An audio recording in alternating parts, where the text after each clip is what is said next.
berpikir komputasional itu adalah pendekatan yang dilakukan dalam menyelesaikan sebuah masalah. Nah, dengan demikian caranya itu dia yaitu seperti menyusun solusi secara berurutan. Nanti kita lihat ada di sini ada 4 komponen utama berpikir komputasional. Yang pertama adanya dekomposisi. Apa namanya? Dekomposisi. Dekomposisi itu adalah apa, Syai?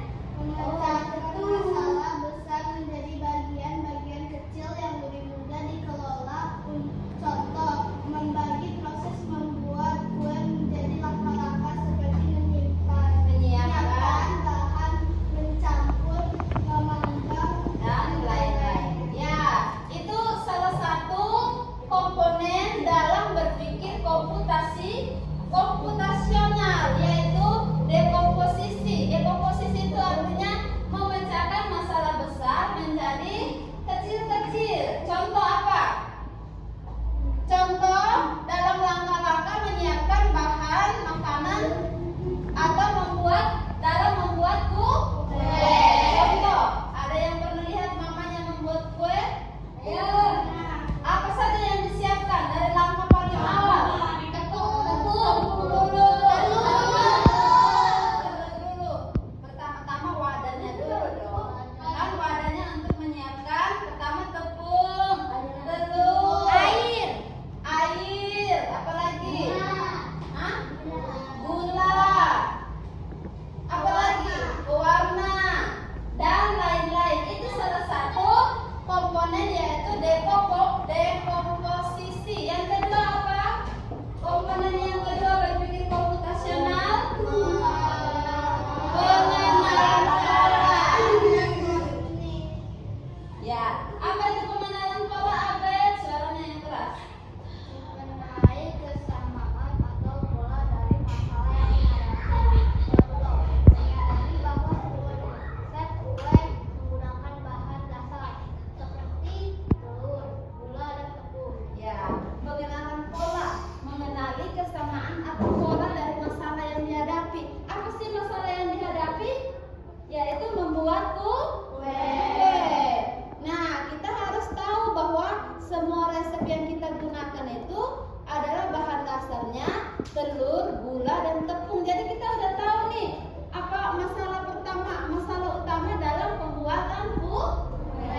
Dan yang pola yang ketiga adalah abstraksi. Apa itu abstraksi, Adri?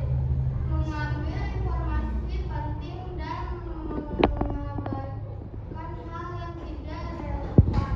Contohnya, Fokus pada langkah-langkah inti dalam membuat kue, bukan warna mangkuk atau jenis oven. ya, namanya yang komponen yang ketiga dalam berpikir komputasional itu abstraksi. Apa sih abstraksi itu?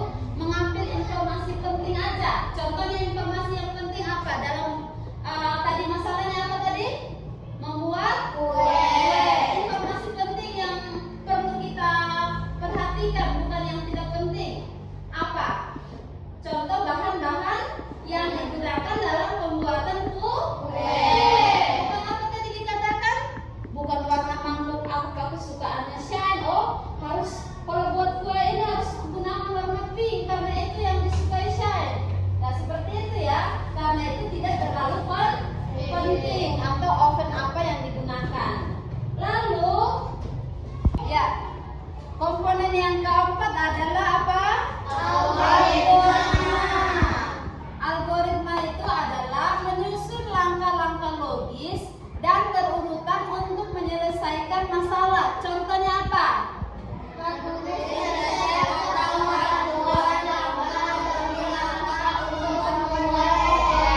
Menulis resep atau panduan dalam rangka membuat kue. Seperti kue tadi yang awalnya.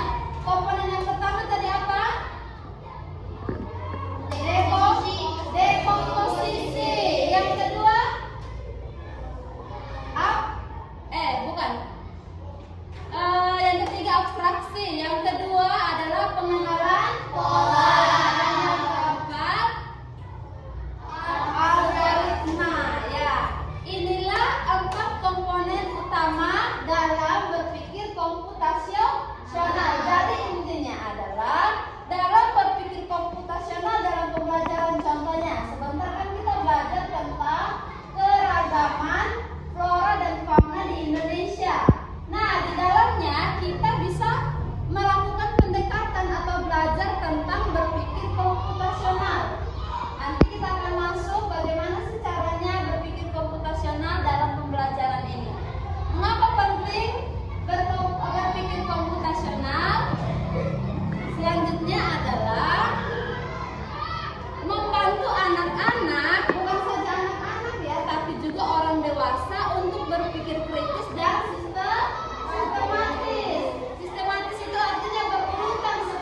maksudnya coding? Nah, nanti kita akan belajar lagi coding itu seperti apa.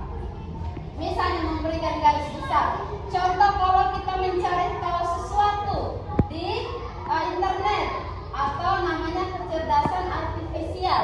Kalau kita mencari sesuatu, pastinya kita harus memberikan perintah yang jelas. Contohnya apa? Tadi membuat kue. Bagaimana caranya kita mencari? Cara mencarinya apa? Di dalam apa? Biasa kita kalau mencari sesuatu di internet apa? Mau dicek di YouTube kah? Atau di mana kan? Cara membuat kue ya. Seperti itu. Jadi harus sesuai apa yang kita perintahkan kepada coding atau KA tersebut ya. Lalu yang berikutnya berguna dalam semua mata pelajaran dan kehidupan. Nah, tadi makanya Miss, hari ini kan kita belajar IPA 10 ya. Tapi berguna juga untuk IPA 10 dari semua pelajaran itu berpikir komputasional itu berguna. Pernah nggak kalian menyelesaikan satu masalah dalam pembelajaran MTK? Atau kalian memecahkan satu masalah kayak contohnya apa ya? Soal apa kalau di MTK? Bilangan cacat. Bilangan cacat itu kan harus berurutan ya menyelesaikan. Itu sudah namanya berpikir komputasional. Bagaimana kalian memecahkan dari yang besar ke yang kecil ya, bagus. Dan ini bukan hanya di bidang komputer ya, tadi seperti yang sudah sampaikan, dalam kehidupan sehari-hari pun kita penting untuk berpikir komputasional atau berpikir seperti komputer yang harus secara berurutan atau sistematis ya.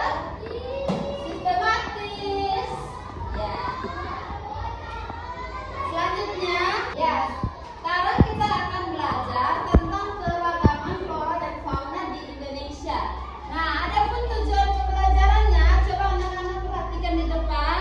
Yang pertama, mengidentifikasi keragaman flora dan fauna di Indonesia. Yang kedua, menjelaskan manfaat keragaman flora dan fauna di Indonesia. Dan yang ketiga, menerapkan langkah berpikir apa? Tadi yang kita sudah pelajari, menerapkan langkah berpikir komputasional dengan dekomposisi, pengenalan pola, abstraksi dan algoritma dalam memahami keragaman hayati yang ada di Indonesia. Nah, selanjutnya bisa ada pertanyaan.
Ya, letak geografis Indonesia yang strategis ada di antara dua benua. Yang pertama benua Asia, Australia.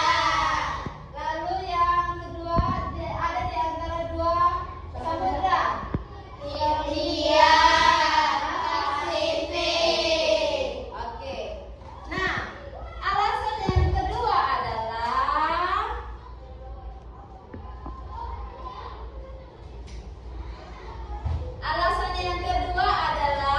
iklim tropis. Indonesia ini memiliki iklim tropis dengan suhu yang hangat sepanjang tahun. Seperti kita saat ini, panas atau dingin? Hangat lah, mau dibilang hangat ya. Dan curah hujan yang tinggi, sinar matahari yang cukup. Iklim seperti ini sangat mendukung pertumbuhan jenis tumbuhan dan menjadi habitat yang baik bagi hewan-hewan. Itulah mengapa di Indonesia ini banyak jenis hewan atau macam-macam ya, antara flora dan fauna, tumbuhan dan hewan. Sekarang kita akan melihat persebaran flora dan fauna di seluruh Indonesia atau di daerah-daerah yang ada di Indonesia.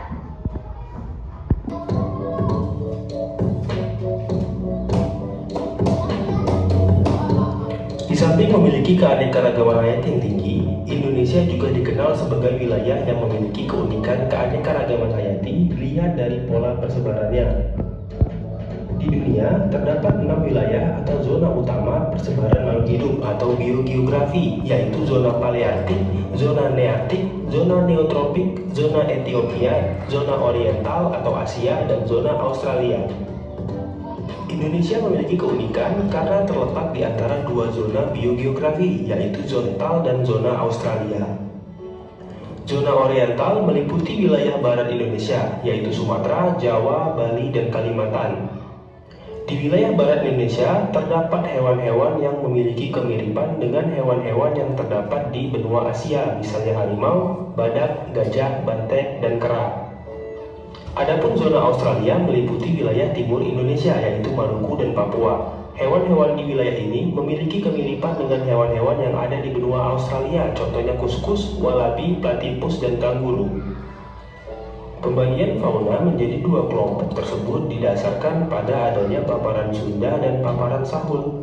Di antara paparan Sunda dan paparan Sahul dapat ditarik garis pemisah yang dinamakan garis Wallace.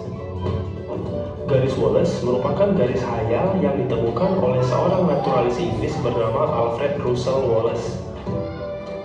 Pada tahun 1863, ia menemukan garis Wallace setelah ia menyadari adanya perbedaan antara fauna bagian barat dan fauna bagian timur. Garis ini membelah Selat Makassar menuju ke selatan hingga ke Selat Lombok. Jadi, garis Wallace memisahkan wilayah oriental dengan wilayah Australia. Namun selanjutnya, pada tahun 1904, seorang zoologis dari Jerman bernama Max Weber dan kera makaka dari oriental.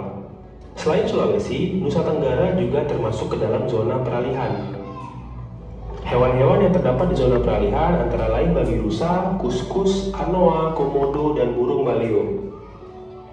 Dengan adanya garis Weber, yang meliputi Sumatera, Jawa, dan Kalimantan, serta pulau-pulau di sekitarnya memiliki ciri-ciri sebagai berikut.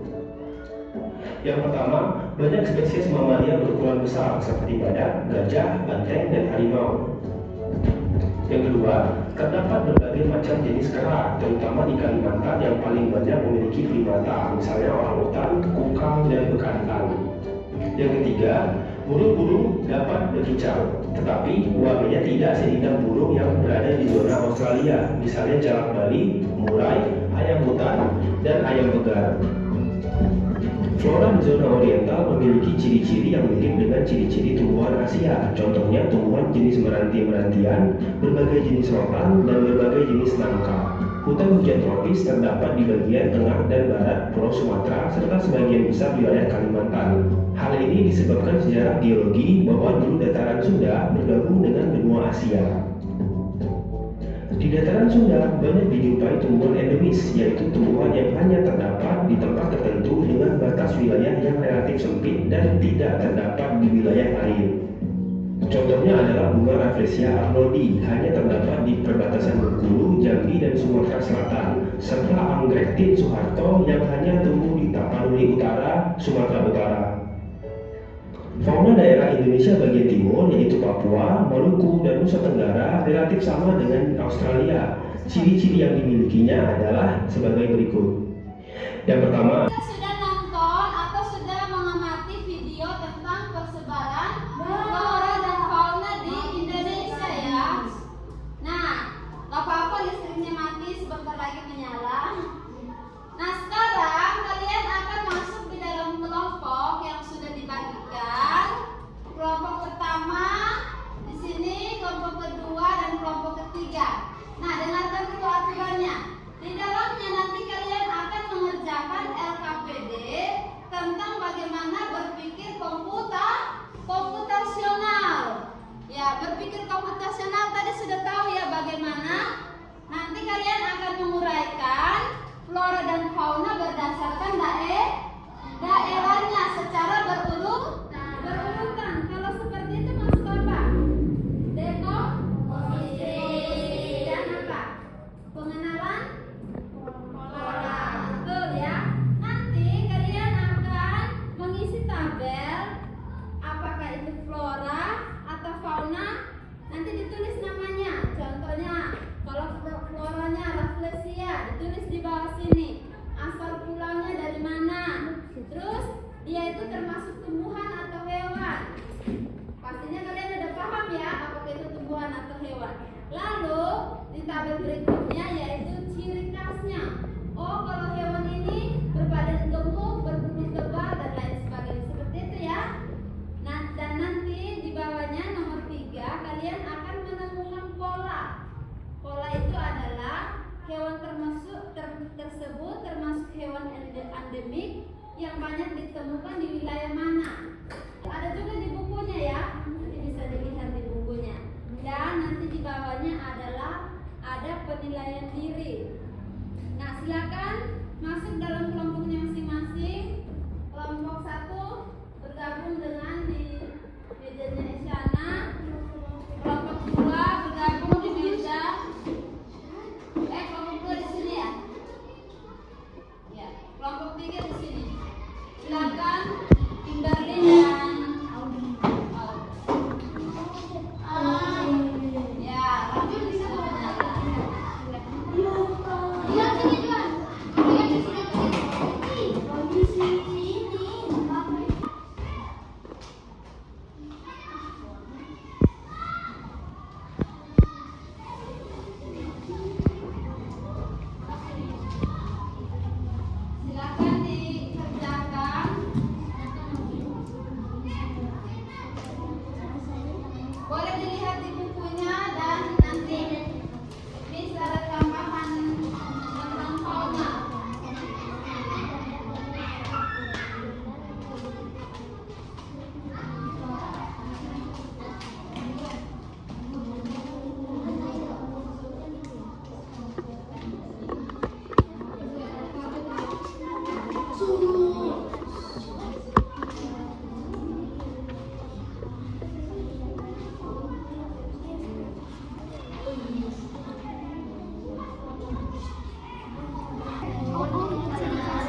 Sama-sama